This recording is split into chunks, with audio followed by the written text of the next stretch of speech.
স্থান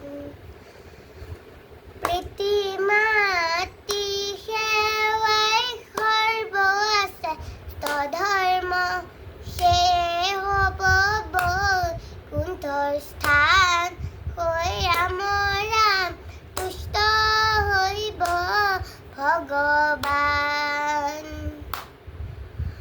কৃষ্ণকো এদিন মাকে কৈছিল আঙুলি তুৰুৱাই আঙুলি তুৰুৱাই